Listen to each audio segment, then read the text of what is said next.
हर हर महादेव। राम राम सभी को। प्यारे भक्तजनों, आज से इस चैनल पर आप सभी भक्तमाल के सभी भक्तों के चरित्रों का श्रवण करोगे। इस भक्तमाल के रचयिता श्री नाबादास जी हैं। भगवान श्री कृष्ण के चरण कमलों की अविचल स्मृति सारे पाप ताप तथा अमंगलों को नष्ट कर देती है और परम शांति का विस्तार करती है।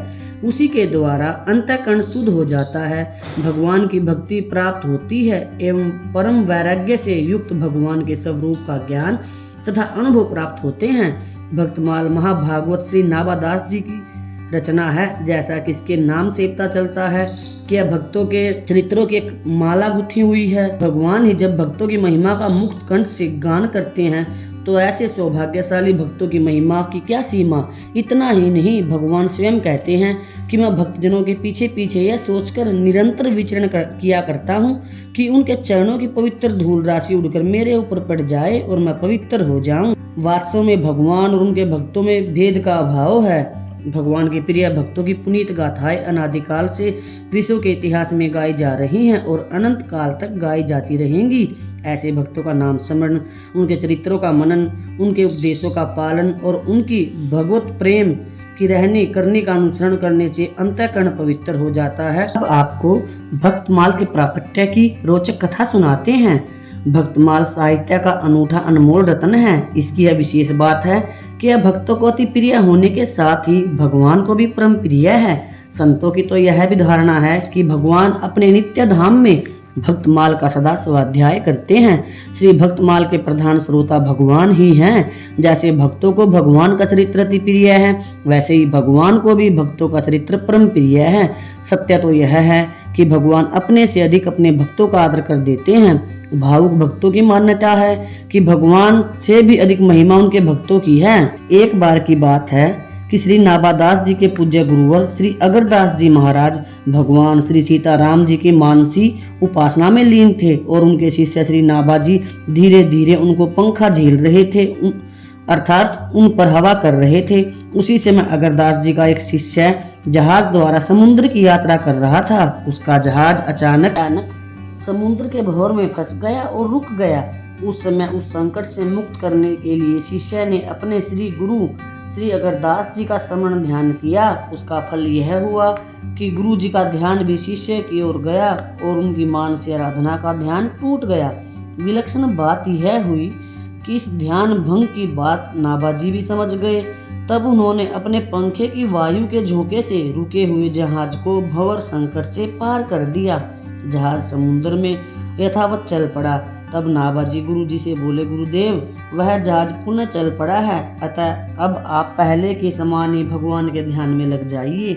यह सुनकर अगर देव जी ने आंखें खोली और कहा, कौन बोला? नाबादास जी ने हाथ जोड़कर कहा, वही आपका दास जिसे आपने अपना प्रसाद दे देकर पाला है। नाबा जी की इस बात को सुनकर अगरदास जी के आश्चर्य का ठिकाना न रहा और वे मन ही मन सोचने लगे कि ओह, इसकी ऐसी ऊंची स्थिति हो गई कि यह मेरी मानसी सेवा तक पहुंच गया। आश्चर्य है कि इसने यहाँ बैठे ही बैठे दूर स्थित समुद्र में होने वाली घटना का प्रत्यक्ष कर लिया और यहीं से जहाज की रक्षा भी कर ली। फिर विचार करते ही उनके मन में बड़ी प्रसन्नता हुई।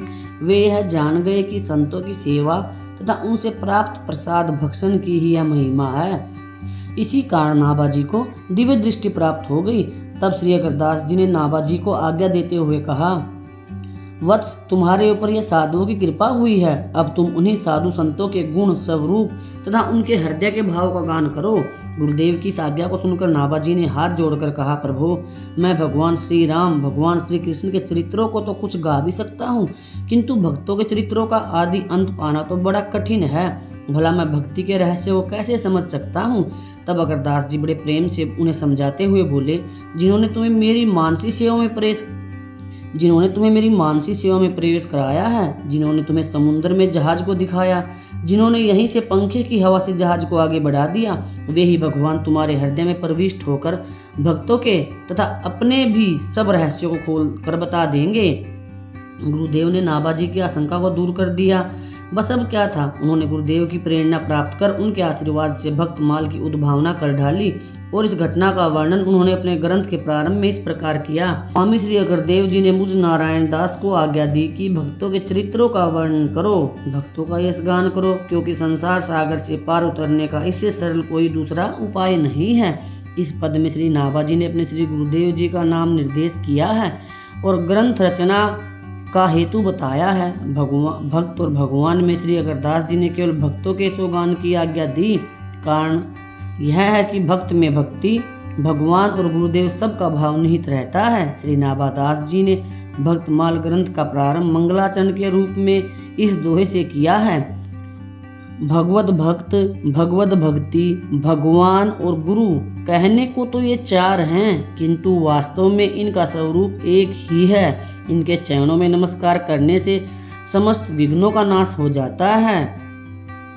इसी दोहे की भित्ति पर भक्तमाल रूपी ग्रंथ स्थित है। जैसे गाय के थन देखने में चार हैं, लेकिन चारों के अंदर एक ही समान दूध भरा रहता है, वैसे ही भक्त, भक्ति, भगवान और गुरु ये चारों अलग अलग दिखाई देने पर भी सर्वथा अभिन्न हैं। चारों में से एक से प्रेम हो जाने पर तीनों स्वतः ही प्राप्त हो जाते हैं।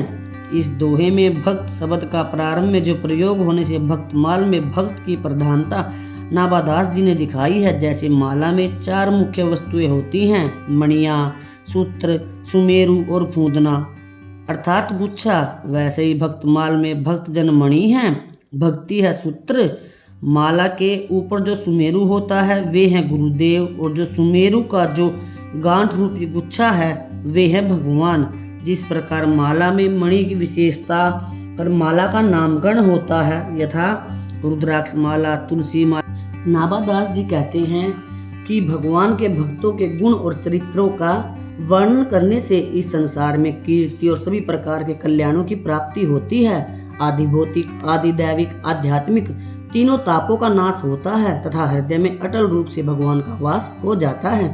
पुनः वे जीवों को सावधान करते हुए कहते हैं, यदि भगवान को प्राप्त करने की आशा है तो भक्तों के गुणों को गाइए, निसंदेह भगवत प्राप्ति हो जाएगी। नहीं तो जन्म जन्मांतरों में किए गए अनेक पुण्य भुने हुए बीज की तरह बेकार हो जाएंगे। जैसे भुने हुए बीज पुनः अंकुरित नहीं होते, उनसे कल्याण न होगा, फिर जन्म जन्म में पछताना पड़ेगा। नाभादास जी बताते हैं कि जो भक्तों के चरित्र को गाता है, श्रवण करता है तथा उनका अनुमोदन करता है, वह भगवान को पुत्र के समान प्रिय है। उसे भगवान अपनी गोद में बैठा लेते हैं। इस प्रकार भक्तों की महिमा को समझाते हुए श्री नाभादास जी ने जब भक्तों के चरित्र का वर्णन करना प्रारंभ किया तो सबसे पहले उन्होंने भगवान के 24 अवतारों का, फिर उनके 16 परम प्रिय भक्तों के चरित्रों का वर्णन किया है।